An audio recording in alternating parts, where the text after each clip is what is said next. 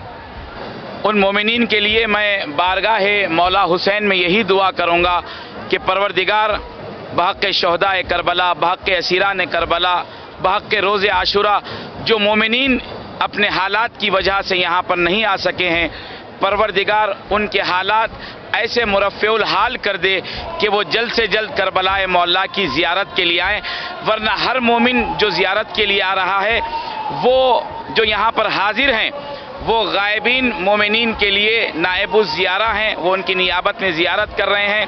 جو نہیں آ سکے، ہمارا فرض ہے کہ ہم امام حسین کی بارگاہ میں ان کی طرف سے بھی زیارت کریں اور یہاں پر آنے کے لیے ان کے لیے دعا کریں۔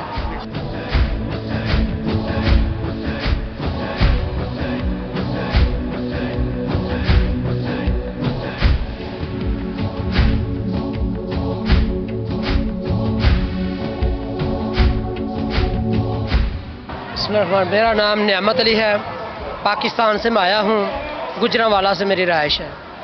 تو میں امام علی مقام کی منت منی ہوئی تھی، جو الحمدللہ اللہ تعالیٰ کے فضل و کرم سے وہ منت میری پوری ہوئی ہے، اور جس کی وجہ سے میں آج امام علی مقام کے در پہ کھڑا ہوں، اور میں انشاءاللہ ان کا امتی اور ان کا مانگنے والا ہوں، اور دل و جان سے ان سے محبت کرتا ہوں، اور میں پاکستان والوں کو اور ساری دنیا کو یہ سبق دینا چاہتا ہوں کہ امام علی مقام وہ ہستی ہے جو حضور نبی کریم غفور رحیم نے خود کہا تھا کہ میں حسین سے ہوں اور حسین مجھ سے ہے۔ یہ وہ ہستی ہے جو دنیا کی سب سے بڑی ہستی ہے، آل حضور نبی کریم صلی اللہ علیہ وسلم کے بعد یہ امام علی مقام کا وہ مقام ہے۔ اللہ تعالی ہم سب کو یہاں آنے کی ہمت اور توفیق عطا فرمائے۔ میں یہ ایک سوال یہاں یہ کرنا چاہوں گا کہ ایک دفعہ چونکہ ماشاءاللہ آپ آ چکے ہیں، تو کیا آپ بار بار آنا چاہیں گے یہاں؟ الحمدللہ اللہ تعالیٰ کے فضل و کرم سے میری دعا ہے، میں نے امام علی مقام اور حضرت غازی عباس علمدار کے روضہ ذوالجناح پر میں نے یہ دعا مانگی کہ اللہ تبارک تعالیٰ مجھے بار بار یہاں کی سعادت نصیب عطا فرمائے اور میں آتا رہوں۔ مجھے یہ اللہ تبارک تعالیٰ کی ذات اور امام علی مقام کے کرم و فضل سے میں یہ کہنا چاہتا ہوں کہ مجھے بار بار یہ بلائیں اور میں بار بار آتا رہوں۔ یہ میری دلی محبت ہے اور ہم سب پاکستانیوں کی بھی محبت ہے، ہم سب کا یہ جذبہ ہے اور دلی جوش و خروش ہے کہ ہم سب یہ میرے بھائی ہیں، یہ پاکستانی ہیں، یہ سب آنا چاہتے ہیں۔ یہ بار بار ہمارا خلوص ہے کہ ہم یہاں پہ عراق میں جو کہ امام علی مقام کی بارگاہ اقدس میں ہم عاجزانہ سلام پیش کرتے رہیں۔ آخر میں کوئی پیغام دینا چاہیں گے ان افراد کے لیے جو یہاں تشریف نہیں لائے؟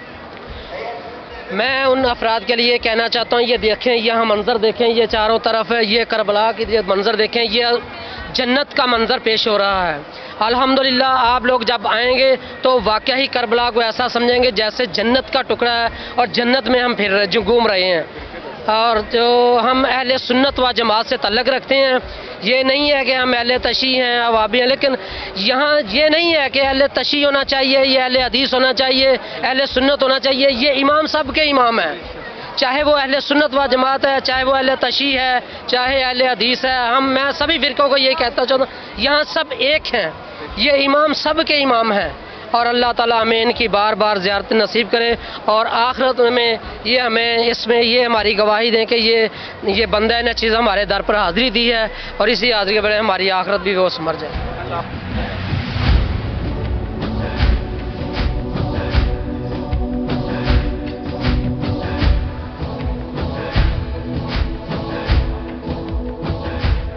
جی میرا نام خرم عباس رضا ہے اور میں نیو یارک USA سے آیا ہوں ادھر۔ یہاں کی آزاداری اور پوری دنیا کی آزاداری ماشاءاللہ آپ اس طرف ہے، کیا اس کے بارے میں آپ کیا کہیں گے؟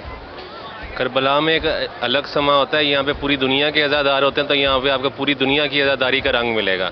آپ کو یہاں پہ انڈیا پاکستان کا بھی ملے گا، آپ کو یہاں پہ یورپ کا بھی ملے گا، پوری عرب بھی ملے گا، سعودیہ کا بھی ملے گا، عراق بھی ملے گا، ایران بھی ملے گا۔ یہاں پہ آپ کو ہر طرح کی آزاداری کے آپ کو رنگ ملیں گے، ہر طرح کے ان کے جو بھی روایات ہوتی ہیں عزاداری کی، جو بھی رسوم ہوتی ہیں، وہ سب آپ دیکھ سکتے ہیں، جو کہ اب دنیا میں کہیں اور اس کا نظارہ نہیں کر سکتے جو یہاں پہ ہوتا ہے۔ اور یہاں پہ جو عجیب سی روحانی کیفیت ہوتی ہے، اس کا ظاہر سی بات ہے کربلا تو ایک منزل مقصود ہے ہر مومن کے لیے، تو ظاہر ہے وہ پوری دنیا میں اب ہر جگہ مولا تشریف لاتے ہیں اور ہر جگہ ہوتے ہیں، لیکن جو کربلا میں ہے وہ ظاہر ہے پوری دنیا میں نہیں ہو سکتا۔ اس سے کربلا ہر مومن کی آرزو ہوتی ہے کہ وہ کربلا آئے، اور ہم خوش نصیب ہیں کہ مولا نے ہمیں اس عاشورے پہ کربلا بلایا۔ یہاں آپ پہلی دفعہ تشریف لا رہے ہیں یا پہلی بھی آ چکے ہیں؟ جی یہ شکر الحمدللہ، میں تیسری دفعہ تشریف ادھر مولا نے ہمیں اذن زیارت دیا ہے اور تیسری دفعہ میں ادھر آیا ہوں۔ ان 3 دفعوں میں سے کون سا سفر آپ کا سب سے یادگار سفر رہا؟ اس میں آپ کچھ نہیں کہہ سکتے، ہر سفر ہی یادگار ہے، ہر سفر کا مختلف ہے، یہاں کی مٹی میں کچھ کشش ہے جو آپ کا مطلب آپ جتنی دفعہ آ جائیں مٹی آپ کو بار بار بلاتی ہے، آپ کا دل نہیں بڑھتا یہاں پہ آپ جتنی بھی دفعہ ہیں۔ آپ کے خیال میں مقصد زیارت اس کے متعلق کیا فرمائیں گے؟ مقصد سے زیارت تو جو یہ ہے وہ معرفت امام حسین علیہ السلام اور ان کی قربانی ہے، اور جس طرح ان کے خانوادے نے اتنی عظیم قربانی، اتنی یہاں پہ اب ہم ساری سہولیات میسر ہیں، اس کے باوجود لوگ گرمی سے ہلکان ہوتے ہیں، لیکن آپ 1400 سال پہلے اس کا تصور کریں کہ جب نہ یہاں پہ ایک تو گرمی تھی، نہ کوئی یہاں پہ کوئی سایہ تھا، بھوک تھی، پیاس تھی، چھوٹے بچے تھے، عورتیں تھیں۔ آپ دیکھیں امام حسین کا ان کا یقین اتنا پختہ تھا ان کے ساتھیوں کا کہ وہ تو ان کا خانوادہ کا تو یقین تھا ہی، انہوں نے اپنے اس یقین کو اپنے ساتھیوں میں بھی اس طرح منتقل کیا کہ کوئی چھوڑ کے جانے کو تیار ہی نہیں تھا۔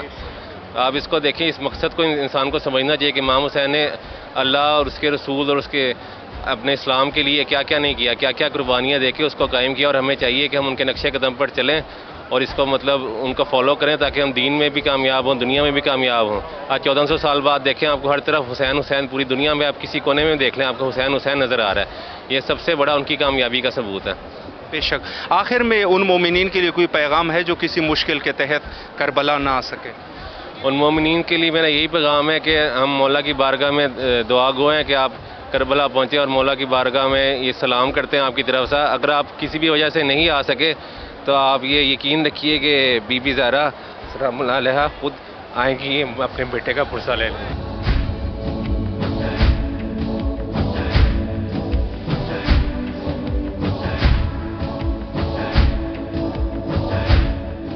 میرا نام احمد علی ہے اور میں پاکستان سے آیا ہوں، کربلا محلہ۔ رہتا میں کراچی میں ہوں لیکن میرا تعلق گلگت بلتستان سے ہے۔ ماشاءاللہ۔ یہاں کی آزاداری اور پاکستان کی آزاداری کے متعلق آپ کیا کہنا چاہیں گے؟ پاکستان میں بھی الحمدللہ آزاداری دن بدن فروغ پا رہا ہے، اور الحمدللہ ابھی اہل سنت جو برادران ہیں وہ بھی اب شریک ہو رہے ہیں، انہیں بھی اب حقائق سے پردہ اٹھ رہا ہے کہ امام حسین علیہ السلام کی جو عزاداری ہے وہ ہم کرتے کیوں ہیں، اور جو مقاومت کا اور جو حریت کا پیغام امام حسین علیہ السلام نے جو دیا ہے وہ تمام عالم اسلام پہ اب عیاں ہوتا جا رہا ہے۔ یہاں کی عزاداری کی مثال ماشاءاللہ اس کی تو کوئی مثال نہیں ملتی۔ خود امام مظلوم جو یہاں پر شہید ہوئے ان کی جو قربانی ہے، یہاں کا رنگ الگ ہے، وہاں کا رنگ الگ ہے، لیکن الحمدللہ پیغام وہی عزاداری ہے جو امام حسین علیہ السلام نے جو مقصد بیان کیا، جو حریت کا پیغام دیا، اور جو فلسفہ عزاداری ہے وہ الحمدللہ پوری دنیا میں اب پھیلتا ہی جا رہا ہے۔ یہاں کے آپ ماشاءاللہ کربلا کو دیکھ چکے ہیں، یہاں پر موکب میں بھی جا چکے ہیں، یہاں کے لوگوں کے اخلاق کے متعلق کیا کہیں گے؟ الحمدللہ یہاں پر جان نچھاور کرنے والے لوگ ہیں، یہاں پر اپنا سب کچھ تن من دھن بے ابی انت و امی یا ابا عبداللہ اس کی مثال ہیں کہ اپنے ماں باپ تمام اہل و عیال سب حضرت امام حسین علیہ السلام پہ قربان کرنے کے لیے، اور انشاءاللہ یہی وہ افراد ہوں گے جو کہ امام زمانہ علیہ السلام کے ظہور کے لیے زمینہ ساز ہوں گے، اور یہی وہ افراد ہوں گے انشاءاللہ، ہم سب انشاءاللہ یہ وہی افراد ہیں جو کہ امام زمانہ کے ظہور کے لیے قدم بقدم ان کے ساتھ ملائیں گے، اور ایک عالمی حکومت جس کا وعدہ اللہ پاک نے قرآن کریم میں کیا ہے وہ اس کے لیے راہ ہموار کریں گے انشاءاللہ۔ بے شک۔ آخر میں ان مومنین کے لیے جو کسی مشکل کے تحت یہاں نہیں آ سکے ان کے لیے کوئی میسج دینا چاہیں گے؟ دیکھیں مشکلات ہیں، مشکلات پہلے بھی تھیں پہلے مشکلات یہ تھی کہ لوگ آتے تھے یہاں پر، ان کو اپنا جان قربان کرنا پڑتا تھا، ان کو بہت پریشانیاں تھی، ہاتھ کٹوا دیتے تھے۔ آج کے دور میں جو پریشانی ہے معاشی پریشانی ہے، لیکن آپ کریں نیت، خالص نیت کریں اور حضرت ابوالفضل عباس علمدار علیہ السلام سے توسل کریں بی بی سکینہ سلام اللہ علیہا کا۔ یہ میں نے کر کے دیکھا، الحمدللہ میں اپنی فیملی کے ساتھ آیا ہوں۔ میرا کوئی خاص میں کوئی کاروباری افراد نہیں ہوں، جاب والا بندہ ہوں، مگر الحمدللہ اسباب پیدا کرنے والی ذات خداوند متعال ہے بفضل اہل بیت علیہ السلام۔ آپ نیت کریں، سب سے پہلے نیت بڑی شرط ہے کہ بھائی میں نے پہنچنا ہے، اسباب یہی پیدا کریں گے انشاءاللہ جیسے کہ میرے لیے پیدا کیے۔ میں خود اپنے آپ کو ایک خوش نصیب سمجھتا ہوں، مگر بات یہ ہے کہ میں نے پروردگار عالم نے یہ سارے انتظامات کیے بطفیل محمد وآل محمد علیہ السلام، لیکن نیت شرط تھی۔ میں نے نیت کیا، الحمدللہ یہاں اس در سے بلاوا آیا، آج میں اپنے آپ کو خوش نصیب سمجھتا ہوں۔ آپ جو ہے اپنے وطن میں عزاداری کر رہے ہیں وہ بھی خوش نصیب ہیں، لیکن نیت شرط ہے، قدم بڑھائیں۔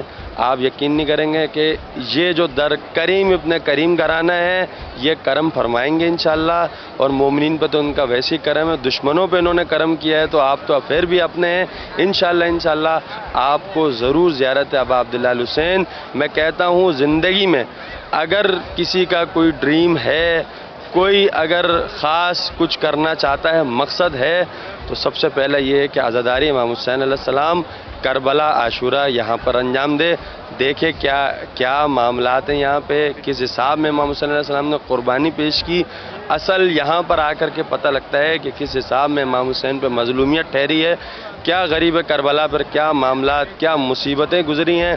اور اللہ پاک میری دعا ہے کہ پروردگار عالم تمام جو مومنین اپنے اہل سے نائجیریا میں ہو، یمن میں ہو، فلسطین کے مسلمان ہو، کوئی بھی ہو زیارت امام حسین علیہ السلام کرنا چاہتا ہے، پروردگار انہوں یہاں کی زیارت ابا عبداللہ الحسین کی زیارت نصیب فرمائے۔